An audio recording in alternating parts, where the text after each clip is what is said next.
Buongiorno cari amici, benvenuti anche oggi alla Splash del vostro Marietto Veneziano.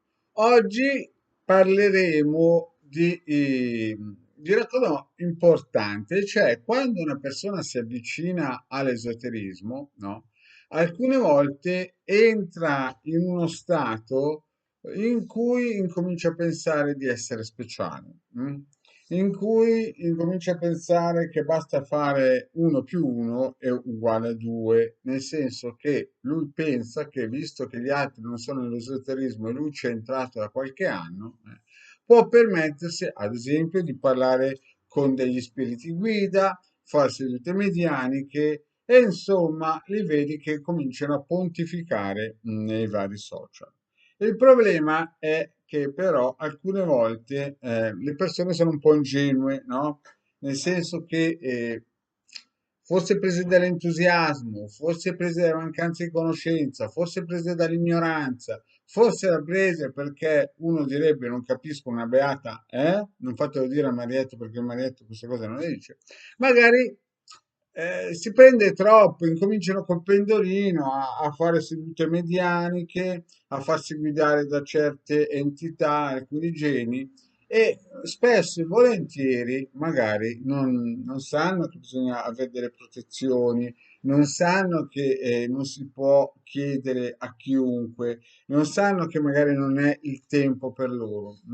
Ci sono esoteristi che effettivamente hanno queste qualità, ma perché nelle vite prime hanno sempre vissuto questa, come si dice, questa frequenza, questa attitudine. E non sono robe da New Age, non è che si svegliano la mattina, entrano in un gruppo, guardano quattro pagliacci messi assieme e poi via, prendono il pendolino, accendono due candele, una spada e pensano di essere Harry Potter. Cari amici, quando si entra in questo mondo si entra sempre in punta di piedi e non basta 1 anno, 2 anni, 3 anni di social, di New Age, non fatemi dire palle perché il marietto queste cose non le dice, no? Ma bisogna anni di studio. Non è che si spende 3-4 mila euro di spade, cerchi, triangoli, candelabri e uno è un mago, no? Bisogna avere l'umiltà di capire le proprie capacità, no? E le proprie forze in campo, perché se no venite parassitati, cioè voi prendete ad esempio i vari social.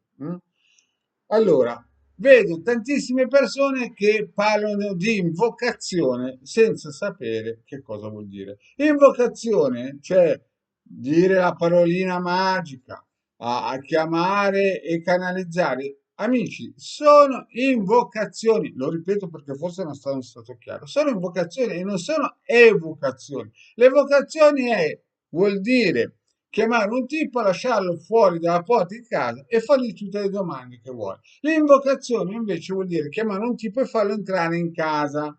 Allora, lo so che tutti quelli che seguono il Marietto sono stinchi di santo, però non so quelli che non seguono il Marietto se sono stinchi di santo. Quindi, se chiamate qualcuno con un'invocazione pensando che sia una barzelletta, poi la vostra vita incomincia ad andare a rotoli, incominciate a essere depressi, recchi di qua, recchi angelico di là, e tutte quelle menate da Genese, paroline magiche per trovare il parcheggio. Ma signori, vi state portando in casa cose che neanche il Marietto osa fare. Quindi se lo fa il Marietto, che scusate è da 50 anni che è su questa strada, non vedo perché le deve fare uno che si è fatto rimbambire, e lo dico, rimbambire la testa entrando in un gruppo social.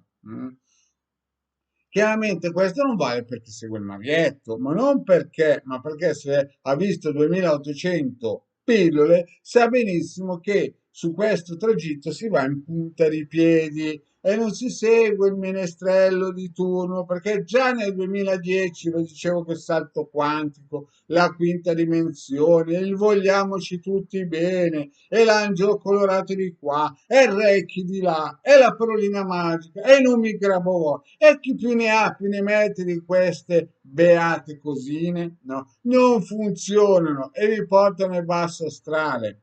Lo volete capire se no che l'esoterismo è una cosa seria? Non prendete il pendolo e incominciate a chiedere la vostra guida, perché io ho sentito tantissime persone che non mi conoscevano, che quando hanno cominciato a conoscermi mi dicevano, io col pendolino chiamavo Bingo Bongo o Pippo Pluto e ho trovato una vita di cioccolata, ho perso tutti gli amici di qua e di là perché mi diceva le cose di fare, mi diceva cose che devo fare, robe di matte. Della serie, scappa che stanno arrivando i marziani che ti vogliono uccidere. Roba di questo tenore, signori, l'esoterismo è una cosa seria. Non pensate di prendere 4 lezioni di radionica, radiestesia, seguire corsi online di magia e diventare degli Harry Potter. I film di Harry Potter esistono, nel senso esistono personaggi così, ma non c'è nulla di gratis. Quindi seguite sempre le pillole del maretto iniziano, seguite sempre le pillole di Hildegard, ma non oltrepassate certe linee. Perché, come dice il Marietto, quando le vacche sono nella stalla si può usare una determinata energia. Quando le vacche sono scappate dalla stalla, se prima ci voleva uno, dopo ci vuole 10 e dopo non chiamate me pensando di risparmiare perché chiamando il marietto non si risparmia una beata, avete capito? Perché non c'è nulla di gratis in questo mondo. E ricordatevi bene una massima, come diceva il mio vecchio, io penso ai miei figli, gli altri devono pensare ai loro figli. Quindi se avete dei figli, la prima cosa che dovete fare, piuttosto che aspettare il salto quantico, che fra un po' vi arriverà il salto della bolletta, o cioè vi toglieranno la corrente, sono stati attenti, dovete pensare a proteggere i vostri figli. Bene, cari amici,